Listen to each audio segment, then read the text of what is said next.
It's my podcast today. Change. Of course we're talking about change. Of course, why not? So, I'm gonna tell you the truth. I'm gonna tell you the truth too. Here's my podcast. Anyways, hey, how's everybody doing? Today is August the 8th, 7 p.m.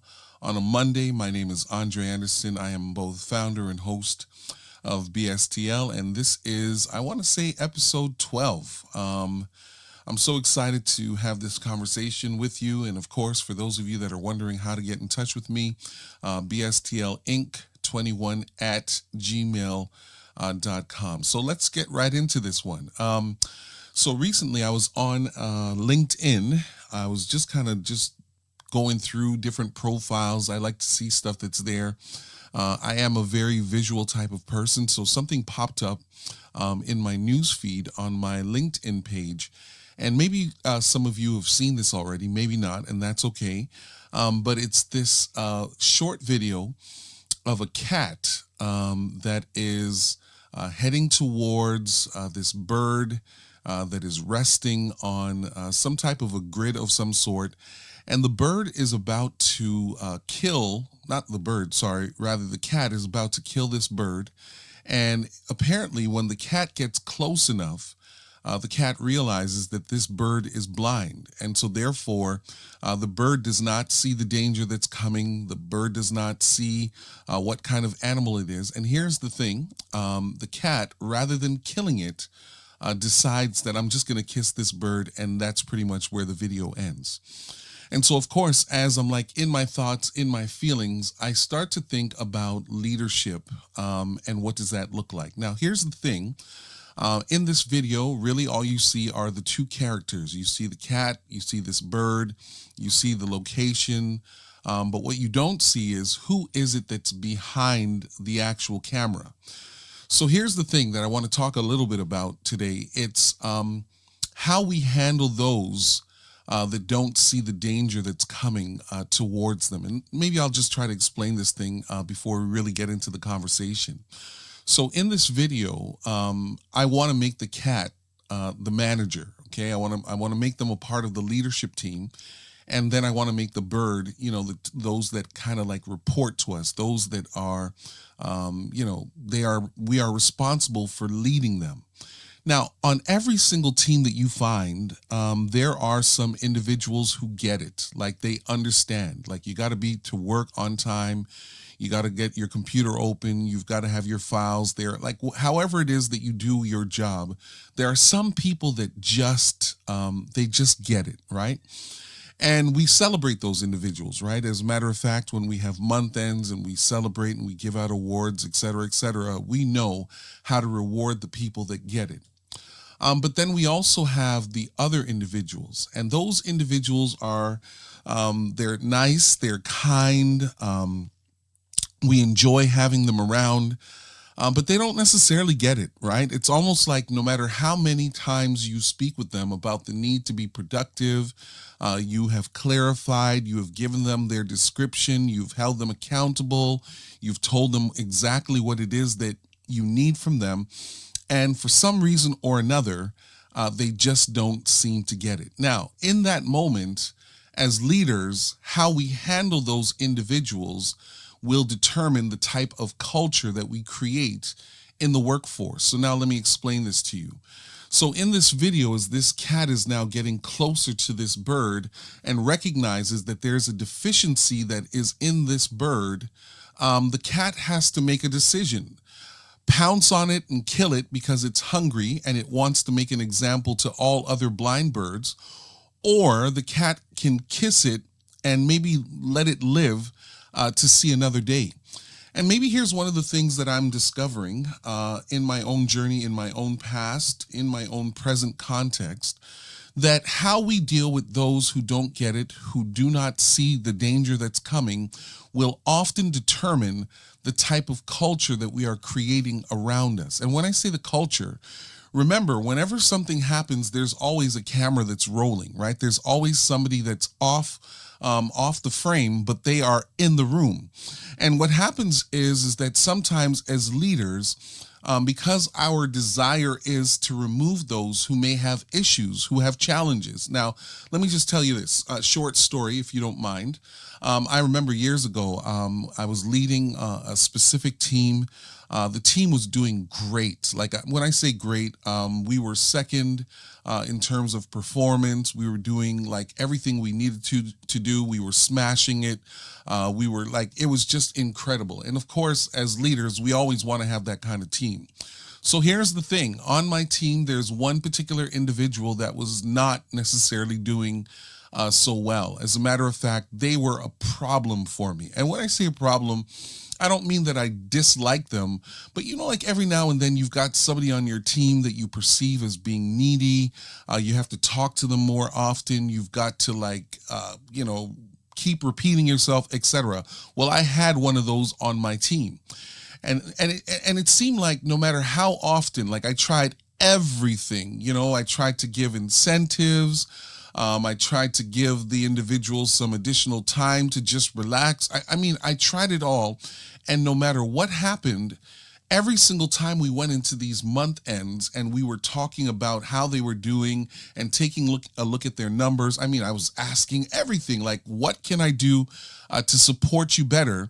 No matter what happened at the end of the month, no matter how many perks, no matter how many things I tried to give to this individual, the reality is they just were not performing. Okay. So because I am a high achiever, like I like things to do well, like I want to be, and it's not about competition. It's just, I like things to be done well. If my name's going to be on something, I want it to be done well. So the reality is after a while, this particular individual became a nuisance on some level. I had a hard time managing them because like, what do you do with somebody who is unable to change, not willing to change? And, when you speak to some of these individuals, no matter how you try to like say to them, look, here's what I need you to do, there's always like this pushback, right? So can I be honest with you? I was coming for them. I was like trying to figure out like, how am I going to like get this person off my team, et cetera, like looking for reasons to like get some additional content in their file, until one day, again, true story, they came into work and they were clearly upset. It was one of the first few times that they had, come into work looking that kind of way. They were sad, they were downtrodden, they were a bunch of things. And so I pulled them off the floor and I was like, all right, can we talk? Is there something that's going on? And then they began to like unload, right? So they began to unload and say this was what was happening. They were having some challenges in their personal life, having some challenges, financially, etc. There was just a lot that was happening for them. And here's the thing. That conversation changed so much for us, right? Because as her leader, right, as her manager, without having the context as to what she was going through, my assumption just was that, not trying to do the right thing, not trying to do their job. And so therefore, what else can I do with them but to try and help them to opt out of being there, being employed perhaps. But that conversation really helped to humanize her, right? So sometimes we look at individuals as a part of our stats, right? So we've got these benchmarks. At the end of the month, we want to be able to look at the numbers and say, okay, this is what's happening, this is what's going on, et cetera, et cetera. And I think sometimes we don't see people as people, we see them as commodities, right? We see them as individuals who can further make us look good, but they are real people, right? So the reality is the greatest resource that you have on any team that you will lead is always going to be your human resources. So here's the thing. I thought that having had this conversation with this individual, that this was going to change some things. Like we were talking a little bit more. The relationship was a little bit less adversarial. They were starting to like do a little bit better, but they were not necessarily making the cut. Okay. So here's what happens. At the end of the month, myself and several other um, leadership leaders within the leadership team, we begin to talk about some of the challenges that we're all facing on all of our teams, right? Because nobody ever has a perfect team. So at the end of this meeting, here's what happens. Somebody brings up, a great idea. Can't say that it's my idea, but it's a great idea nonetheless. They say to me, all right, look, Andre, I've got this person on my team, and they're not necessarily performing so well either. I've done everything. I've coached them. I've given them the tools. I've given them the training, etc. I mean, we both basically did the same thing, but with different individuals. So here's what we did. We decided in that meeting that we were going to exchange team members, and one would go on another team, and then the other one would go on a different team, and we would see how it would work. Can I just be honest? And it's not necessarily something that I'm proud to say, but when that individual left my team, they never did better. Like when I say never did better, like I mean everything literally changed for that individual the moment they were no longer on my team. And on the flip side, again, complete transparency, when I got that other individual that joined my team, that individual went from like failing royally rather, to now literally being one of the top performers on my team. So here's what I discovered. The initial conversation that allows for both this individual and myself to have a conversation, which now helps me to understand that they do have some blind spots, right? So even though I'm engaging them in the office in a work setting, that's not the only thing that they've got going on for them. So now when I learn a little bit more about who they are and what they're experiencing, and once we've gone into this leadership meeting and we begin to share some of the weaknesses that are on our team, and we have this idea, rather than cutting them off, put them on another team, maybe another leader will be able to motivate them in a different kind of way, that actually works tremendously in that moment for us. Now, here's the other thing, and this might be the main thing, and it's the reason why I'm talking about this cat and this bird. The reason why I'm saying this, or at least sharing this on this podcast today, is because here's the reality. When this footage is being filmed, right? It's really short. It's like less than 2 minutes. What we often forget as leaders is how we deal with those who are in a weakened, blinded kind of state sends a clear message to others who may not be on the radar what may happen to them if they do not comply and or fall in line. All right, let me say it a different way. If that cat would have eaten that blind bird alive, there's more to be said about the cat than there is to be said about the bird, right? The cat is hungry. The cat is going towards this bird for one reason and one reason alone. It's hungry and it wants to have a meal. But why go after the one that is blinded and vulnerable and doesn't necessarily have the ability to fight back for itself? And really, here's really what I'm trying to say to us. As leaders, we have to remember that what's on camera is one purview, but then you also have an entire audience that is around you that is making observations about how you lead.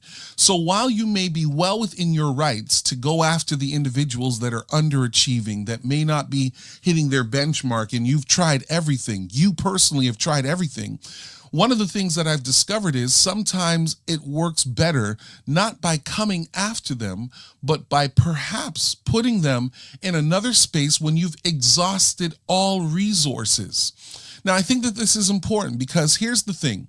Nobody actually wants to go to work when they are constantly thinking about the fact that if they make a mistake, they're going to be on the chopping block, right? Nobody wants to actually be in an environment where they are only embraced and accepted and celebrated based on how they do on the top side of their work performance, right? And here's the thing. One of the things I've also discovered is, guess what?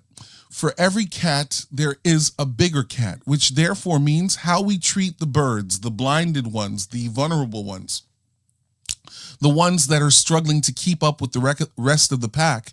When it comes time to moments where we as leaders may not necessarily be achieving the way that we should be, how will management deal with us? Now, I don't necessarily believe in karma per se, but I do also believe that whatever it is that we reap, we do generally, it's as a result of what we've sown.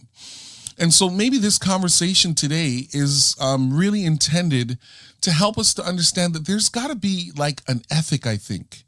And when I say an ethic, there's got to be just like a standard across the board, whether or not you're in the private sector or in the public sector.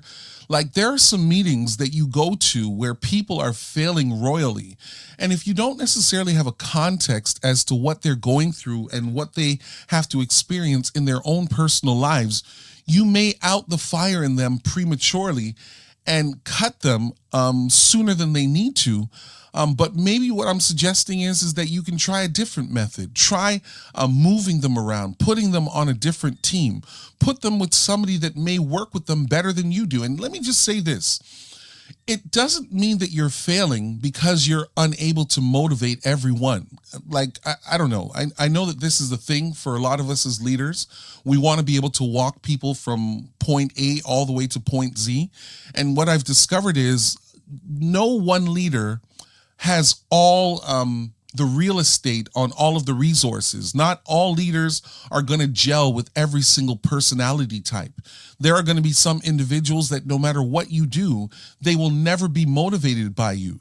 And it's not an indictment as to whether or not you're a good leader or not. It just means that sometimes you should cut some people loose, but hand them over to somebody else who may be able to work with them in an effective kind of way. I think that there's something to be said, like in the office space, again, whether it's a nonprofit or for profit. I think there's something to be said that when people are not achieving, we do have the capacity to walk them through and lead them to other resources that may be more effective in working with them than not. When we do so, we also change the culture. And when I say the culture, we create a culture where we are not targeting individuals that are falling behind. We find a way to keep them within the pack.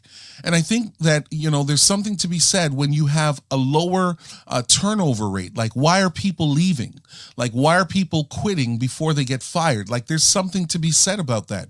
Because sometimes when people can see that the writing is on the wall and management is beginning to clean house and they're getting rid of these types of personality types and these kinds of men and these kinds of women, and they're bringing in a certain type of group that may be a whole lot more compliant. When that continues to happen time and time and time again, what you're really saying is, I don't really value you as a person. I value what it is that you bring to the office. Now, let me also put this disclaimer out there, because for some, when they are underachieving, that becomes the quality or the standard of the work that they put in. And listen, at the end of the day, you still need to be productive in the work that you are doing, because at the end of the day, you are hired to do a job, or you are volunteering to do a job because there's a mission, there's a vision, there's some core values, and we're hoping to create a specific type of environment. And if you're not embodying that and or able to do that, maybe you can opt out. But if you want to be there and you want to do it well, I think that it's up to the management team, along with some really clear communication that comes from the individual that says, I may not be doing so well, but I'm thankful that you have created an environment here that would allow me to say, I may not perform as well on your team, but I'm willing to go to another manager. And it doesn't mean that you're not doing well. It just means that sometimes you've got to move the pieces around in order for the puzzle to make sense. And throughout my years, I've discovered that my personality type doesn't gel with everyone. There are some that like my type A point personality type, and others that do not. I'm results driven. I get all of that. But one of the things that I'm now beginning to understand is that it doesn't have to be an either or. It doesn't always have to be stats based. It doesn't always have to be quantitative per se. But I think the quality of the environment that we create is essential. And the more we create an environment where we do not try to cut those off that do not perform at a specific level, we create a level of comfortability that may create a better, more stronger and solid and productive environment, because people understand that we don't go after the vulnerable. We help them by any means necessary. Again, my name's Andre Anderson. I'm both host and founder. And if you'd like for me to come out and speak with your organization on this topic and or many other topics, please reach out, bstlinc 21@gmail.com. See you again next week. Hope this thing has been useful to you. I've enjoyed talking about it. So we're not going to cut them off. We're going to find a way to help them out. Take care. All right, everybody, this is the recap. And of course, this is just the recap on what we have been talking about in today's podcast of Don't Kill Them. So here's number one. Whenever you arrive to a team, please do not take creed or hearing to the dissenting voice. You want to make sure that you go in there and you're neutral so that you do not demonize somebody prematurely. Number two, we want to make sure that you are acknowledging who may be the weak link on your team, but we want to be empathetic towards them. We want to personalize them so that we do not make things worse on the team. Number three, here's another one. If it's not working out on your team, don't be afraid to move people around, because sometimes a fresh start is the best thing that can happen for you, and it can also happen for them. Number four, you've got to create a team, an environment that is essential to work with so that you will thrive regardless of what's happening. Because the better your team is, the stronger your team is the more productive you will be. That's it for today. This is the recap, and we'll see you again next week, Monday.